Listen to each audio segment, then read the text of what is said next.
Today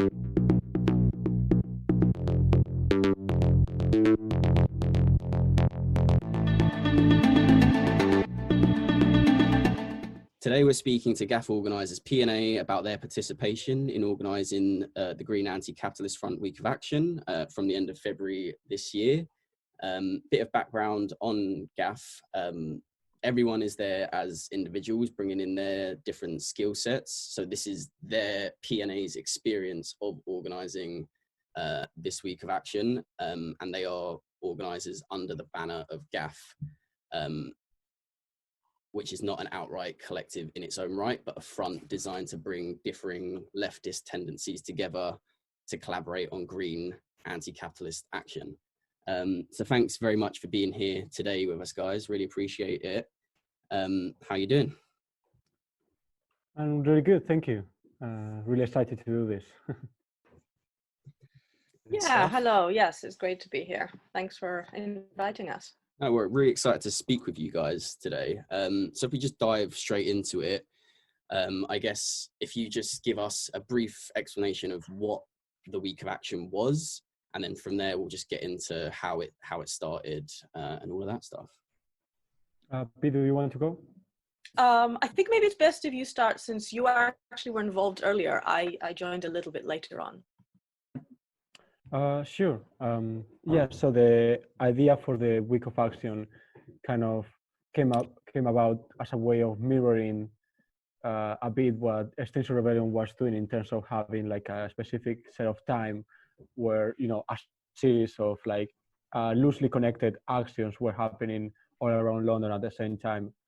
But, you know, in a much more kind of GAF way, more radical, more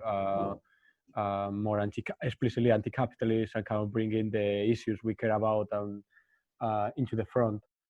And I think that after we had people had the original idea, the actual start of it was with when we did an open assembly, when we got together people who were already kind of organizing under GAF and people who weren't. We got all of them together in a room, and we just kind of like brainstorm a series of ideas of what kind of actions we wanted to do, what kind of like talks, or what kind of like activities, all kinds of things. From there, we created long-running working groups to work on all of these things and really get it going. So when was that open assembly held, and kind of how were those actions chosen at the assembly? Yeah, I can say a bit. I mean, that's the unfortunate part. I wasn't able to be at the assembly. So as the thing in GAF is that we don't have to be everywhere and do everything. We kind of go in and out as we're able and as we have capacity or not capacity to participate. We had it in November because one of the reasons was, as A was saying, we did want to kind of mirror, I guess, what XR was doing, but putting our own spin, because XR's ones are very much organized top down. If they just tell people what to do, at least that's how we see it. Whereas we wanted ours, to be more organic and grassroots. But also we started feeling that we'd spent a bit too much time being reactive, like participating in events or protesting events rather than creating our own. So we wanted to be more proactive. Yeah, so we did set it up in November, where I wasn't able to attend, so A should be able to say more about the discussions that happened there. Yeah, so it was a kind of very open process in terms of how we decided things. We just, people just kind of brainstorm different ideas, talk a bit about them. Then I think we just put all of them in a board, and then we just voted for the ones we wanted to kind of like give priority to, because there were a lot of different really cool ideas, but also a limited amount of capacity. So we wanted to make sure that every project was going to have enough people behind it taking responsibility for it that it will actually come into fruition. After that, we just kind of split into different working groups and started working on it and set a date for it. Yeah. So out of those initial like group of ideas you had, you vote on them, and then from there split into working groups to kind of push it forward, I guess. Yeah, exactly. Simple as that, really. Yeah. I mean, one big thing for us is trying to get people engaged, because we had been holding a lot of assemblies and people had been coming and they had loads of ideas. Sometimes they'd been quite, interested, but sometimes it's a bit hard getting people from that point to the actively doing something point. So one of our hopes was that they would be more interested in participating in a week of action if they had helped decide it and organize it. So you can kind of get people into the organizing from the beginning. Okay. And in terms of like the actions that were eventually decided upon at this assembly, would you guys be able to talk us through what those specific actions were, why those specific actions were chosen, and sort of the politics behind those forms of direct action, sort of like what was intended for these actions to achieve, or what were they representative of? Well, I think one thing is it was a variety of actions. I said I wasn't exactly present there, but I joined later on the working groups when I was freed up. And there was a variety of actions, from easier ones to participate in to spikier ones. So like to accommodate a maximum amount of people depending on what they were able to participate in. Like some people don't want to go to a spiky action, but would want to go to a talk, let's say, or so I did think that we did try to keep a broad spectrum of different types, but yeah, I mean, the main things for me were education. That's why we had workshops and talks to educate ourselves.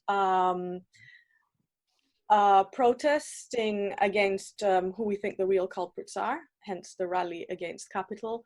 And taking back power and ownership of the land and what should be ours, hence the squat, and hence the original idea for the gardening group, which is like bringing us back to the land which we've been alienated from when we shouldn't, because it's our land.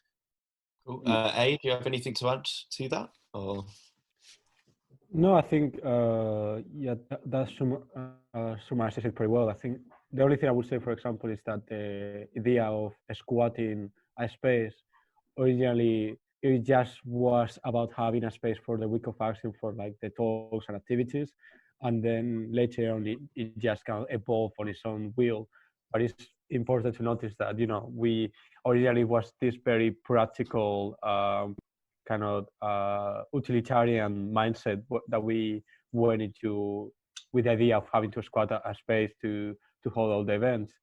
And I think there was a few talks about what would happen after the week of action, but I think as much as we said was, whoever is living in it will decide what to do with the space afterwards, and hopefully they'll keep it going. But there weren't any plans or any like grand vision for it. So yeah, that's a pretty interesting tidbit of information that we really weren't planning that much for it initially. So I guess one of the key things it seems there is that you definitely wanted to kind of have a range of activities people could get involved with, obviously ranging from the spikier stuff that would potentially involve a police confrontation to, the more benign is probably the wrong word, but, the educational stuff where that's not as much of a risk, right? So you just get everyone, you can attract more people that way, right? I assume that's the thinking, really. Yeah, not only attracting more people, but like a broader variety of people. And people on different points of the journey, I guess. Yeah, making sort of things that are accessible for people who might be completely new to sort of radical green anti-capitalist action, but also providing actions that people who've been doing this for some time now would be more comfortable with participating within. Yeah, and I think the important part of it is that one thing doesn't have to cancel the other just because people are participating in like, what you may consider more spiky actions doesn't invalidate that other people could be like, doing stuff that are, less threatening physically, or they require, a greater degree of physical involvement, that, not everyone is going to be able to get into. But you can have those two things coexisting in the same kind of, like, under the same banner. um, because I think people have this idea of, like, of the common people. They create this myth in their heads, and they think that they are super liberal and they don't like radical stuff. And there's some of that, but I think people are much more tolerant to certain things that most of us can believe. You just have to kind of, like, give them options, and like, not to exclude anybody. But I think when we talk about diversity of tactics, it is extremely important, but it's also not exclusionary, like, other groups may think it is. And I guess to adding to that, then, if you've got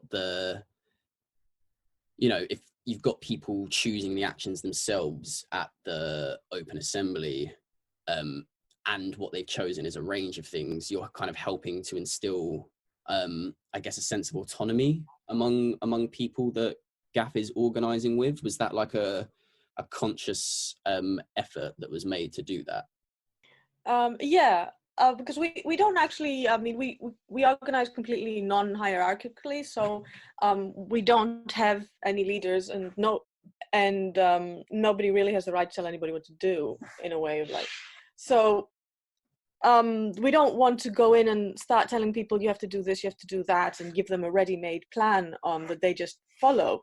The whole thing is helping people do what they think they should do, or giving them the tools to do what they want to do. And hence the education part for me. You won't actually get people doing radical actions unless they believe that it's right or it's necessary. So you first, for me, have to get them to start believing that this is a necessary action, and only then will they go and do it.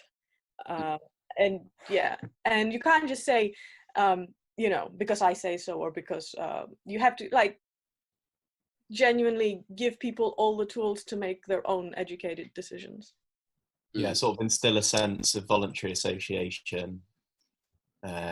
Yeah, it's not obligatory, but it's something that if you feel like you have the capacity to engage with and contribute towards, then you have the resources at your disposal to do it.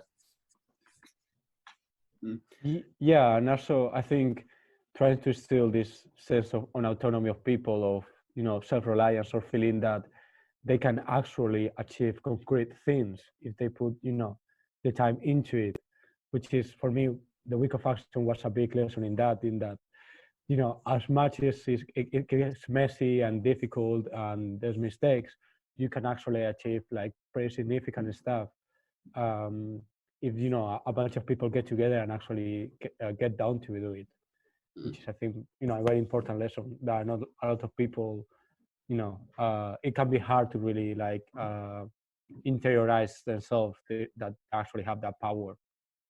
And when you say kind of like for people to get together as well, did you prioritize kind of face-to-face organizing over messaging over whatever communications platform people were using? How did the working groups actually make the decisions? Was a lot of this done remotely, or were people meeting kind of face-to-face to get all of this done? Well, most of it was done really face-to-face. We only had, like, group, like, I don't want to say what platform we're using. We only had like digital ways of communicating to set up the dates and the locations of our meetings, essentially. But yeah, we did all the discussions in face-to-face meetings where we would talk it over, and everybody would come back with what they'd found out from their research or whatever, and would come to agreements and decisions. Yeah, no, that's basically it. I think at the end of the day, when you talk with security experts, they tell you that as much as you can use end-to-end encryption, peer-to-peer networks, whatever it is, and any platform to communicate so-called securely over the internet. In the end, there's nothing more secure than leaving your phone at home and going for a walk around the city or around the park. Technology is really not our friend there, so we have to be very careful about it and cannot go all the school as much as possible. Mm. Yeah, no, it definitely makes sense. But in terms of like, I guess P mentioned the education programs that were run through the week of action, the workshops and the various talks. But there were, from what I've looked at, there were loads of groups involved in that. So how did that outreach work happen, I guess? Well, it happened a lot through groups we knew of and networks we already had, because it's always a lot easier that way. Because we said, GAF is a front, so almost everybody in GAF is also in a variety of other groups. So that was the first easy one of seeing which ones wanted to have a talk. And then I did contact a variety of groups that I'm friendly with, who have common interests, like, for example, the London Mining Network that also does good work on the issues of mining, or the Feminist Anti-Fascist Assembly that had been restarting. I asked them, do you want to talk about the intersection of feminism, ecofascism, and ecology? And generally, leftist groups, if you tell them we're having an event, do you want to talk, they usually jump for it. Mm. Yeah, so I imagine it's more just, I guess, plugging into your personal networks and seeing who's about then, really. Yeah, I mean, sometimes in the past, I don't think I did it on this occasion, but I have in the past for other events, I have called people. I like there are groups which I'd known of, but I didn't know anybody personally in the group, so I just send them out of the blue an email. And that does also work sometimes, because I said everybody really just wants to spread the word. So yeah. So then in terms of, I guess, some of the biggest challenges that you guys faced as organizers of this massive week of action, what were kind of like some of the top line, the biggest issues you faced like throughout this process, which, started in November and the week of action wasn't until, I think, last week of February, if I'm correct. So what, throughout that period, what were some of the biggest challenges you guys ran into in organizing such a big event with such limited resources? So I think initially one of the issues is just get it going in terms of the different working groups actually meeting regularly and being more active. I think it's something we've learned after all of this, and we kind of like getting better at it.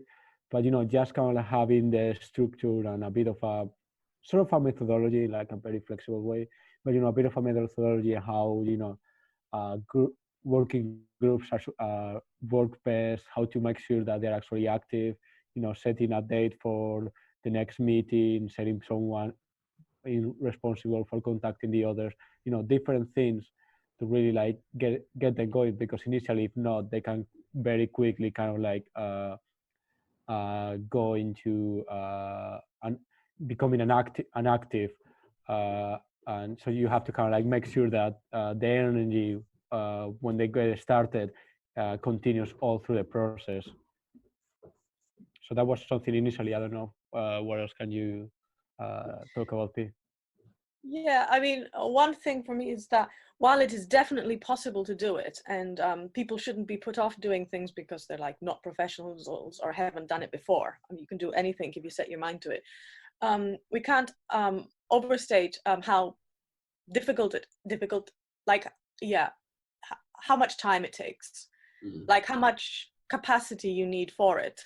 So that was a very hard one for us because we're not professional paid activists, so we have day jobs too. So it just sucks up all your time. A number of us had to take time off work to properly be able to do it. So one thing is that you need to put in the time and think of how much time and how many people actually are able and how much time each person has available. And another thing for me is admin always ends up being so much more than you ever thought it would be. Like when you're working out what you need to do or how much time you need to do something, you don't take into account, for example, once you start your week of actions or once you do something like squat a police station like we did, how that will blow up your messages, like our emails. It was just being on top of our emails and our Facebook messages and our Twitter messages became a task in itself. Yeah. So things like that will start happening, and then you'll start having to have conversations that you hadn't even thought about that you'd need to have, because things just blow up and might become a lot bigger, a lot faster than you expected them to. Yeah, and then going from that, like the non-hierarchical organizational structure of the week of action, and obviously some of these actions being quite spontaneous and the development of them in particular being spontaneous, like where they ended up.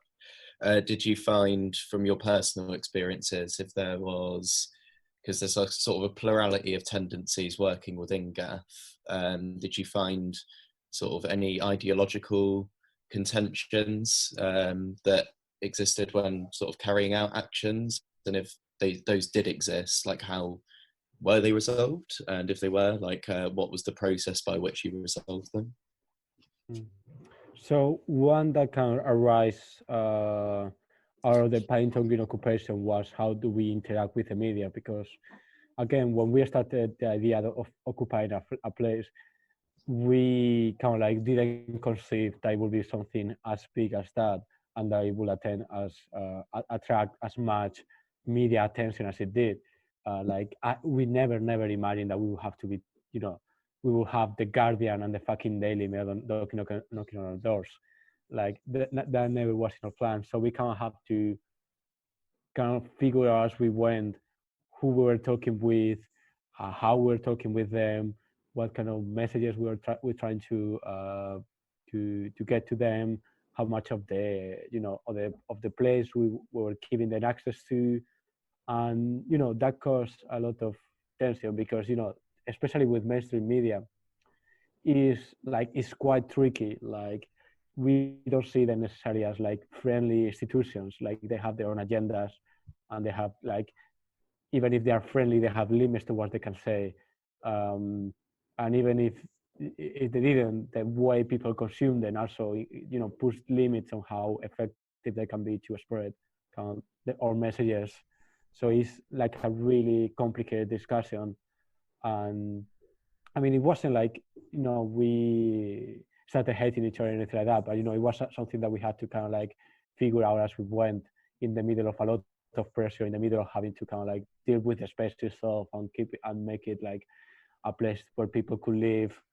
And in terms of how did we resolve it, I mean, I think we kind of went case by case. We had, meetings to talk about it, try to reach decisions based on consensus when possible. And we kind of sort of figured out on each occasion what we wanted to do. But there is not a settled conversation. There's still like things we need to talk about. And I think we have to keep looking at it case by case. I don't think we'll be able to reach like a consensus on a general principle about it. Yeah, because it is important to note that we're not an official party or group of a sort. We don't have a set list of sorry guys, I forgot the word now. Anyway, we don't have like a set list of things that we have to assign to, like we don't have to all agree and see eye to eye on absolutely everything. We just have to agree on the basic tenets in our aims and principles, and there's lots of wiggle room around it, which is why when we do actions or events or things, people pick and choose what they want to take part in or what they want to help with, based on either capacity or interest, or if it aligns with, you know, what they want to do. So that makes it quite flexible, and because we believe in everybody being able to do what they want to do as long as it agrees with the basic principles, that's why when we had a variety of different actions, nobody was very much worried with other actions that weren't things that they personally would have chosen to do, because it's fine. The media issue was the only actual issue that we'd had to ever really vote on, because until that point, everything we just discussed it enough until we came to an agreement that everybody was happy with. That was the only one that we had to vote with on, and that was mainly because, as A said, we were so pressed for time and so under so many stress, because it was just during the week of action we had like so many things to do that we just didn't have the time to exhaustively discuss it until everybody was on the same page. And that can happen. That's something you have to keep in mind, that there will come a time when there will be things that, yeah, that will be harder to agree upon than other things. So I guess for the interest of speed and timing in that situation, you just kind of got to get to a decision as amicably as possible. Because it sounds like the usual method is kind of, you know, everyone gets to a consensus, but in this case people decided to vote. So I guess it's remembering that, you know, you can be limited practically by all sorts of constraints. So from what I'm hearing, it's like, you know, don't be too rigid with how you make decisions. You know, in a particular circumstance, if voting is better, don't shy away from it over consensus decision making, if that makes sense. Yeah, and also to keep in mind that exactly because that was a contentious issue, and because despite the fact that we voted and we came to a decision at that point in time by a majority vote, we didn't let it lie there. So since then we've had other discussions about it, and we will be having discussions about it until it stops being a contentious issue, because it's not like you vote once and then that's the end of it, you know. Some people won and some people lost. No, you continue talking about it, and people can continue changing their mind at any time. Yeah, I think for me, especially in this kind of group where there's like not an unity, an absolute unity of like of ideology, which I think is healthy. But for these kind of issues, trying to reach a consensus on like general principles is not very practical or useful. I think kind of it's good having these conversations, but at the end of the day, it's better to kind of reach consensus around specific cases, because it changes so much. Like it's very different talking with the Guardian or the Daily Mail, which with the Daily Mail we didn't, than talking with you guys. Like it's, you know, it's not the same ballpark. It's kind of like a completely different set of considerations. So just kind of like going case by case and keeping the conversation open and fluid is for me very important. Sure. I mean, now you've kind of brought up Paddington Green now, and obviously want to talk about the squats in a bit more detail. So obviously Paddington Green, it's a hugely symbolic building to take because of what it represents. One of Britain's highest security police stations, I think. But kind of what lessons did you learn? Because you had the two squats. It was Paddington Green initially, and then the George pub in Holloway. So what kind of lessons have you learned from those squats? Because obviously the Paddington Green one now is shut down, but Holloway is still very much going, right? Yeah, it is. I can attest to that. Yeah, so in terms of lessons, there's a lot of things I've learned actually from those occupations. From Paddington Green, I think something that kind of went over our head is like the amount of work that it will take just to hold the space down. Like on the first day of occupation, the police tried to break in through the door, um, probably illegally. I don't think that's doesn't really matter. It's the police. That doesn't matter. It's they break the laws, but probably technically illegally so. Um, and then it was we didn't have water, electricity only worked in like certain parts of the system. We had to like secure every door, sleep by every door. There was this huge building that we had to try not to get lost while exploring. Uh, all kind of security hazards, all kind of things to clean, figuring out how to cook food. All these different things just take an insane amount of work. Um, and for the people who were there like even longer than I was, it was really stressful, especially in such a oppressive space like a police station with like high security cells. It is not like a friendly place. I have to tell you. So it was quite an amount of work. Um, so yeah, that's something that I have to kind of keep in mind.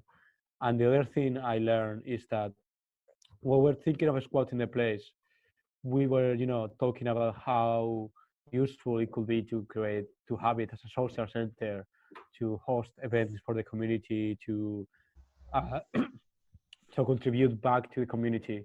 But I think because all these things happened, because there was this amount of work, because there was this media attention, all these things to prepare, we were kind of like let that to the side for a bit, and kind of like put it almost as an afterthought. And I think that to me proved that you cannot just do that if you actually want to kind of like reach out of the leftist scene of the squatter scene and kind of have an impact on people's lives, that cannot be like a thing you do on the side. That has to be a name of the projects from the beginning, and you have to put it as a priority. Like I remember the first night we went there, um, going through the streets and just seeing an insane amount of homeless people sleeping in the streets, like just crazy.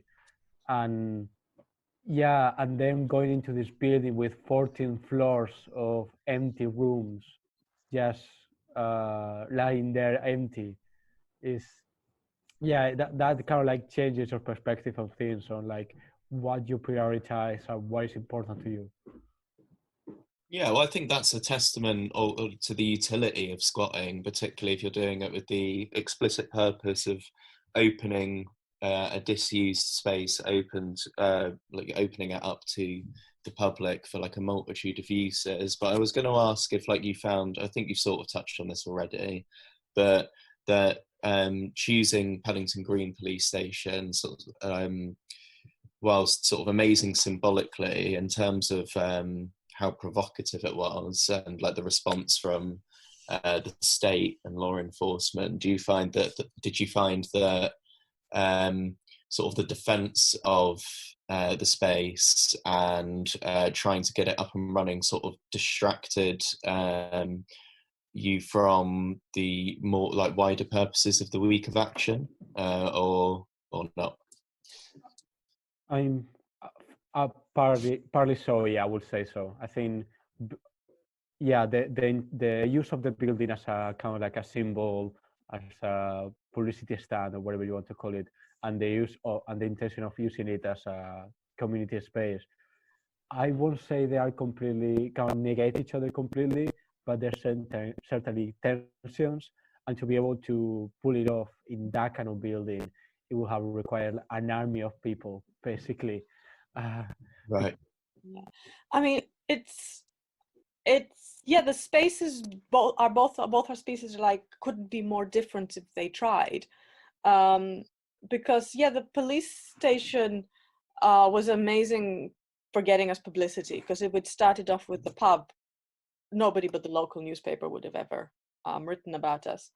But the police station, apart from it being so big and being so much work, not only work because yeah, the police actively wanted to take it back because it was an embarrassment, so much work because it was so big and in such a bad state, was not a super friendly building. I mean, it's a high security police station. It's not supposed to be friendly. It wasn't an open facing building. Like it was all very closed. If people to enter had to enter through the garage because it was a closed up building. Location wise, it was next to really big road. Like it was in every way imaginable. It was a lot harder to try to make it open or friendly or a community space, in my opinion. Whereas the pub, because it's a pub, has open facing windows, so we could actually let everybody look in and make it a lot more friendly. It was more embedded in a neighborhood. The way where it's located, it was a lot easier to tell people come in if you want to, or to invite people to use it. And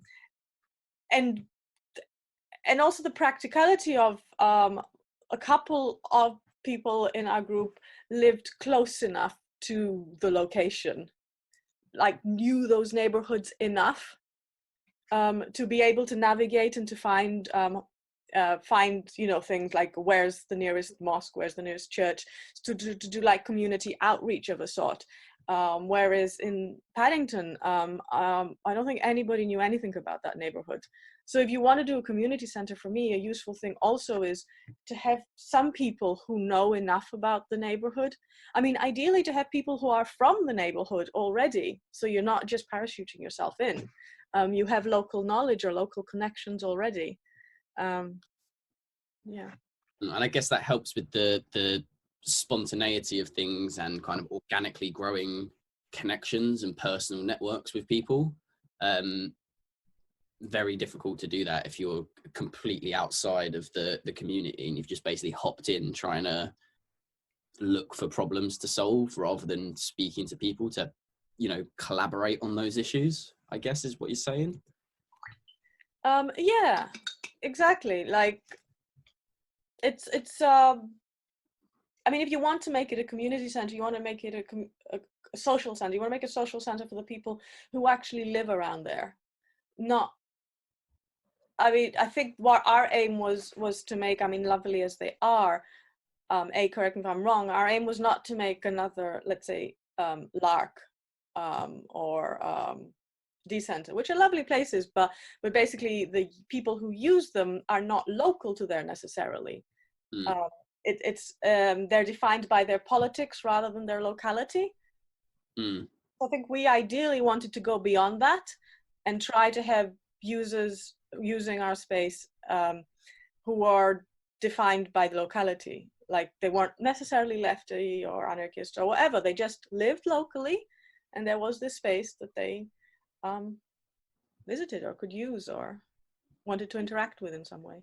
Yeah, for me, the main aim that we now have with Grass and that we are currently starting to achieve to some degree is to bring all of these ideas to the people they should be in the hands of, in the people of who are the most poor and disenfranchised of our society. I think so those of us who have kind of like have access to kind of learn about these like ways of organizing, of interacting with the world, of seeing the world, we are very privileged, and so be very thankful that we can have that privilege.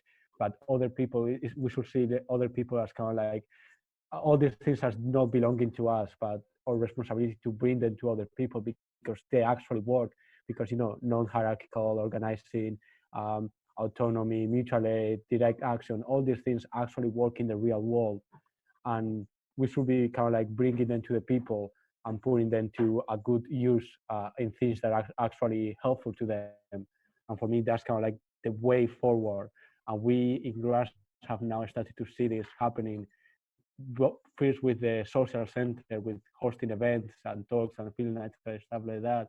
And now with the coronavirus crisis, we've transformed Grass into a sort of mutual aid center where we observe as hub for all the mutual aid efforts, as for storing like leaflets, gloves, for distributing food, for all these different things as part of the local efforts that are actually creating very useful and powerful connections with people who live around us, and it's creating like a strong sense of kinship among people. Like, people talk about grass in the groups very normally. They say, oh yeah, you can go pick up a leaflet from grass, or maybe bring it to grass.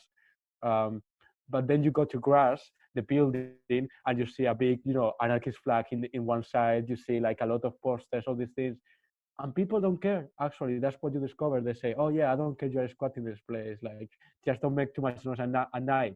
That's all they care. They don't really care what is your ideology. If you are just being nice to them and like working with them, and not like they actually are happy for you to be around. So do you find that actually having the physical space of grass kind of gives you the opportunity for that interaction in the first place, right? Because you've got a physical place where people can actually meet. So, that discussion, which could oftentimes online just get into an ideological confrontation, I guess, over you saying you're this or them saying they're that. Actually, what you've now got is that kind of social infrastructure for people to actually come in and meet and exchange, I guess, not only ideas, but exchange like ways of working with each other and just generally working together anyway, right? Yeah, definitely. Oh, sorry. Yeah, it's never the same in person and online. I mean, online, everybody just becomes an avatar of an opinion or a position. But face to face, you realize you're talking to a real person, and you start talking like a real person as yourself as well. And also, there's loads and loads of people who don't even use social media or Twitter or even go online all that much, especially not to have political discussions. So yes, very different. And if you have a space like we were doing originally with Grasp before lockdown started, people could just come in. We had an open invitation for people to just come in for a coffee and a chat whenever they wanted to. And you need to go to people. You can't expect people to come to you. Like, you need to go on the ground. So I guess in terms of getting people aware of the squat, I think it was mentioned briefly before, but was there kind of, people knew it, kind of the neighborhood well enough? So do people actually go out to connect with people? You mentioned that people had found mosques and churches. So were they going in there for the reasons of kind of making it known to people that the purpose of the building and that they could use it?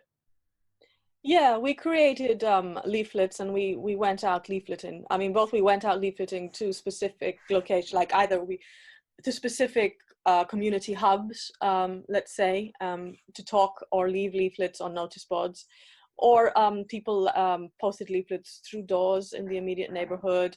At some point, we set out a table with coffee and cakes and handed out leaflets.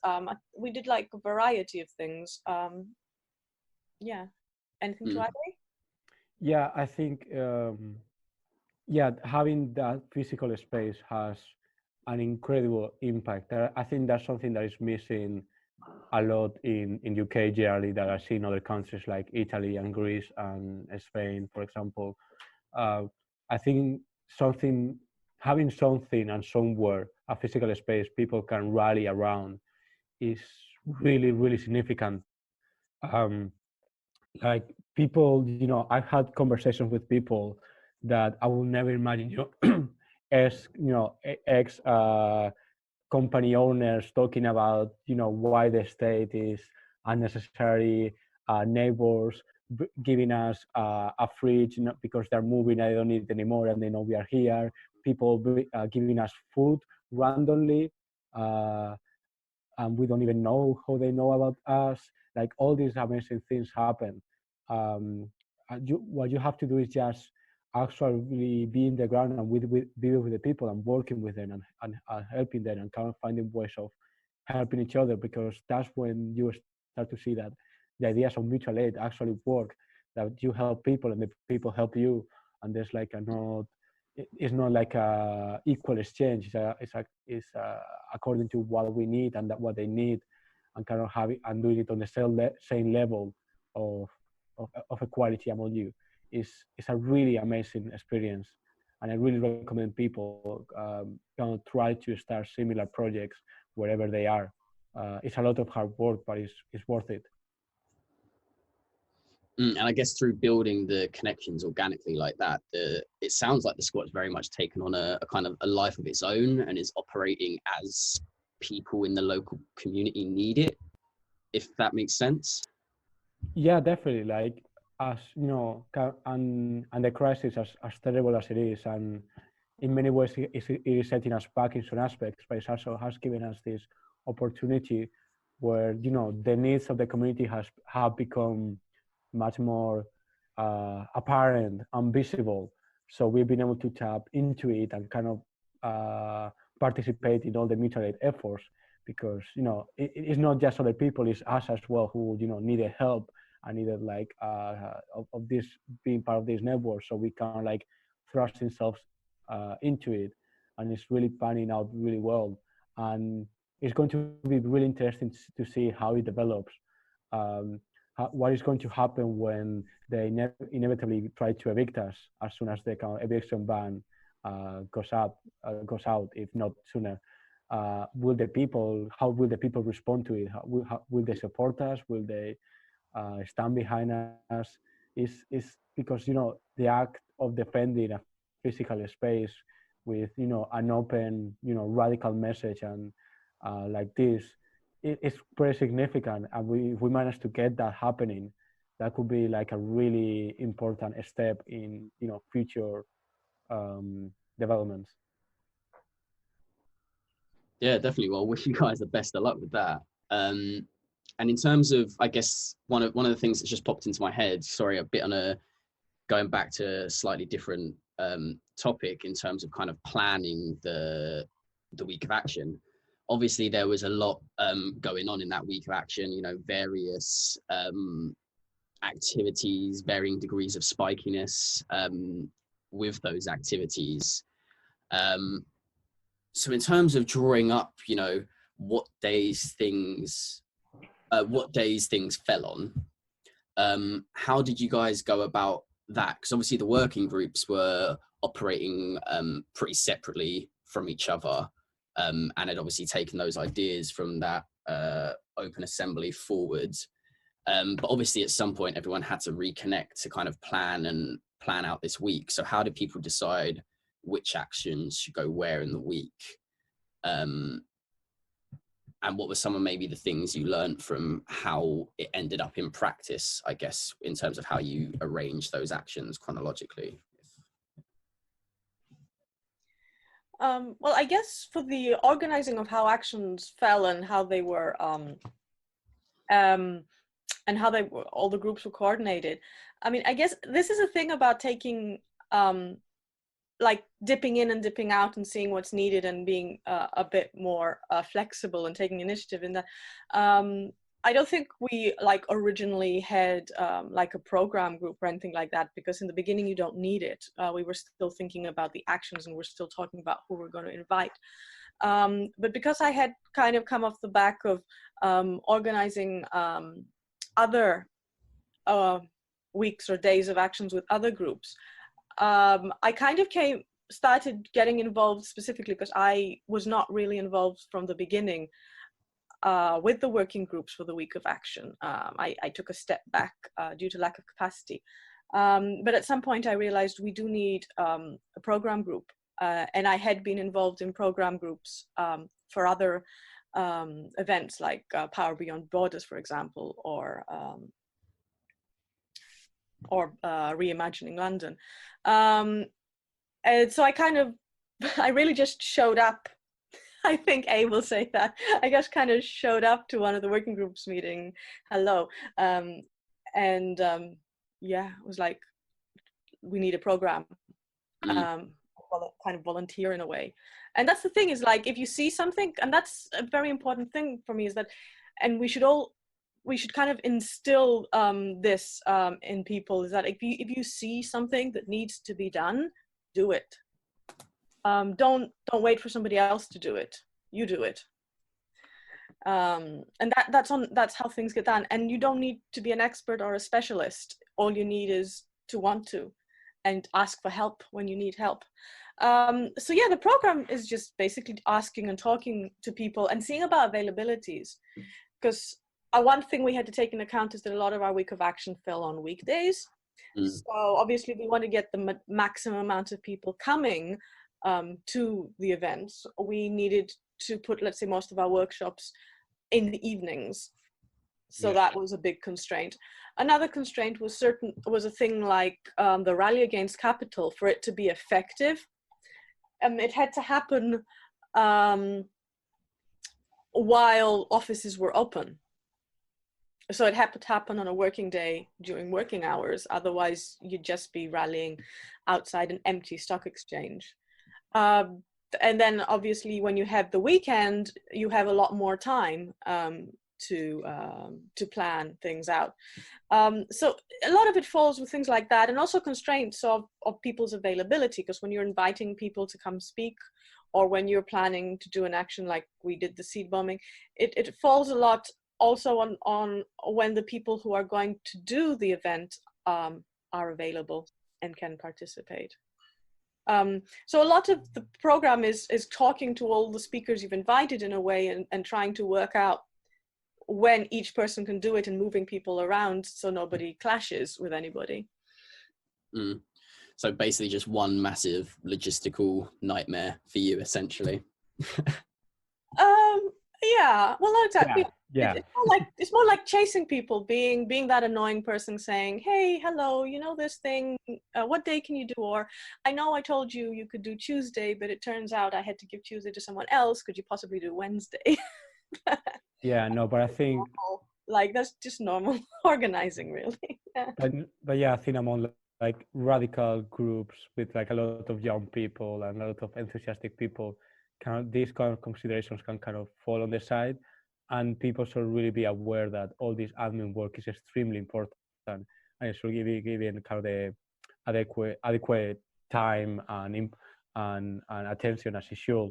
I mean, you know, people should be kind of like appointed to take it over, or some kind of a structure decided, because otherwise it's going to fall in the hands of like whoever happens to be annoyed enough by the level of disdain of the others that they force themselves to do it, which is not the best system and is not the most egalitarian system. So definitely have it in mind. Rally against capital. So that was very spiky and very exhausting action. As I guess we suspected, but we hadn't truly comprehended. And as the constraint was we had to do it a weekday, because it's pointless complaining against an empty building. And, you know, it's pointless trying to storm the stock exchange if there's nobody in there.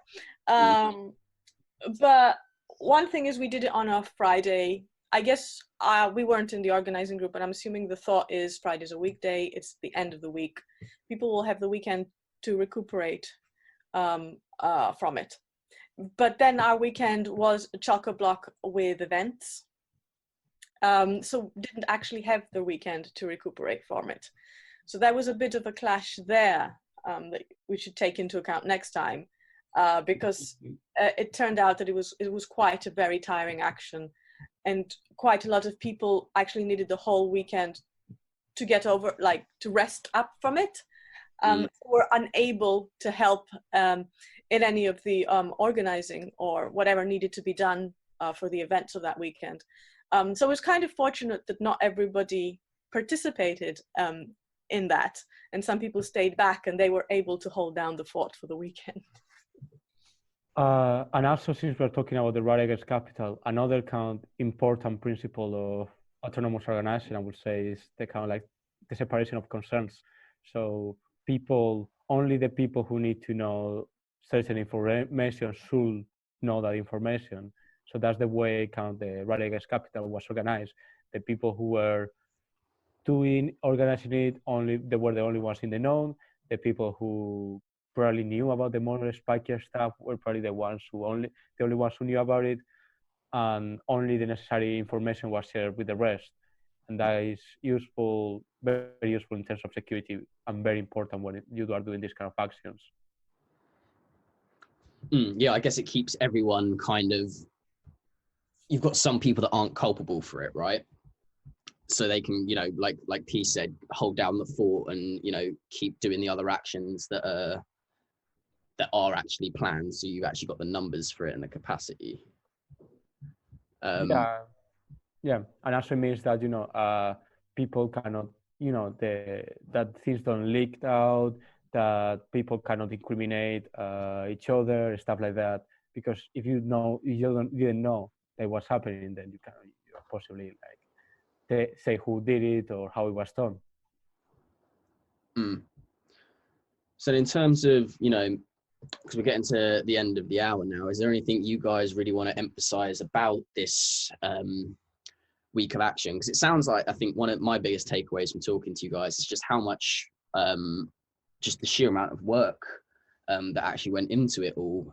You know, the Open Assembly was in November and the week happened at the end of February. So that's kind of months of work that have gone into this, and obviously a lot of patience. You know, many of us on the left spectrum are always quite eager to just go out and do things, but it very much sounds like you guys really took the time to sort everything out properly, and that, as boring and unglamorous as it is, that kind of admin side of things was really taken care of over quite a long period of time. So that seems to be my biggest takeaway, just how much work this was for all you guys. So what is there anything else you want to add kind of before we finish up on anything like that, of your biggest takeaways from it? Yeah, I mean, I'd say that what you said, like, give yourself time. Like, don't decide today to do something next weekend if you want to make it big and ambitious. Like, give yourself the proper time to do it properly. It's very much worth it. And if you need it, give yourself time to do research. Like, just because something doesn't have an immediate result of something, it's not that it's not useful and that you won't use it to build upon. So yeah, you give yourself time, take into account how difficult it is and how much work you'll need to do. So only take it on if you're prepared to do the work. But don't let it stop you, because that's the thing, is that you can do things. That's for me, is that don't let your fear of it being too difficult stop you from doing it, because you don't have to have done it before, and you don't have to have experience, and you don't have to be a professional. I have been with other groups apart from GAF who have also suddenly decided to organize like a festival or whatever, that they'd never done it before, and in almost every case it turned out to be a success. Like, people can you can do what you want to do if you try hard enough, and you can always find people to help you. So if you don't know something, you just ask for help, and like there's always someone prepared to help you. And as you're working, you will, it builds relationships. Like, it really helps build relationships of a group to do things in common together. It helps bring new people in, and when you're organizing something like that, bringing new people in is different when you bring a person in and you're just having a series of meetings and discussions and talks, and it's different when you're slowly organizing something, because you can immediately bring person into, we're doing this thing, you want to join us with this thing. And yeah, I'm sure A has more articulate things to add. Not really, but I will ramble a bit as well. Yeah, no, I think for me, one of the biggest lessons on top of everything P said was that it is so useful to really consider how your actions can have an impact on people. Like, the way I see things now is that we are only now in the UK, not only us, but you know, some of the group as well, I started to plant the seeds of what maybe down the line will grow into real change. But you need to do that work. You can't like jump over the steps and get everyone, you know, and hope that everyone will follow you, that every person who is struggling to get to pay their bills and to bring food into the tables are going to be ready to join the revolution immediately. And then even if that happened, the next day they will just go back. So you have to start building these communities, these connections, these networks of people, this mutual aid. this autonomy, all of these things, you have to be putting them in the hands of people who are not already radical leftists, and getting them involved and showing them how it is useful and how it can affect their lives, and kind of planting the seeds of autonomy that hopefully will grow into social change someday. Cool. Thanks for those messages, guys. Those were actually quite optimistic. So I think it's good for people to keep that advice in mind. So for definite last thing before we finish up, is there anything going on, not even in GAF, outside of GAF, that you're seeing that's really like just cool shit that people are doing that you want to plug or highlight? Could literally be anything that you think, people listening, it's worth for them to look at as well. Anything, if you've got nothing, that's cool too. Well, I think the coolest thing that's happening now is other mutual aid groups and seeing how those will develop, and how we can keep them alive beyond coronavirus. And also possibly the work people are starting to do on aviation, because seeing a possible future with less airplanes, how can we keep this going and not go back to business as usual? One thing I'd like to see, I don't know if there's been something yet, is not only less airplanes, but less automobile traffic in the roads. Like lots of people, like now I see children playing ball in the streets. Before it wasn't possible because too many cars. Is there a way that we can keep this new, more, let's say, humane neighborhood lifestyle beyond this? Yeah, I know these are incidental things that have happened because of coronavirus rather than because of. I mean, it's on absolutely everyone's minds now, right? Everyone's looking for what this is all gonna turn out like. But I think it's a very good point that those mutual aid groups are, that's the building of social infrastructure that hopefully we'll all be able to plug into and keep going after for various organizing efforts. But what about you, A? Anything you wanted to plug before we finish up? Also keeping an eye on the rent strike campaign. That I really hope it takes off soon, because there's so many people, including people we know, that haven't been able to pay the rent this month and won't be able to pay the rent this month, and there's that is already happening now, but there hasn't been yet like a massive campaign to support that. And I really hope, I know there's some groups, there's some Rent Strike London and so other stuff. I really hope that takes over, and really more groups join in and call for it and organize it. And the other thing, well, I'm going to kind of get back to it, but I really look forward to what happens with Grass in the next few months. Like, I really hope, I really hope we get the kind of like community support that we'll need when the eviction comes, and that we see something flourish out of that. So yeah, that'll be like the next trial, and we are definitely ready to face it. Yeah, I mean, it sounds like you guys are definitely putting in the work, so I'm sure it'll all turn out good for you guys. Thank you very much for speaking to us today. Really enjoyed that conversation, and I'm sure people listening will too. So, thank you very much for joining us. Well, thank you for inviting us. Honestly, it was a pleasure. Anytime. I really enjoy it. Thanks for listening. If there are any individuals or groups that relate to the topics discussed in this episode that you think are worth having on, please get in touch via social media or email, both of which you can find in the description below.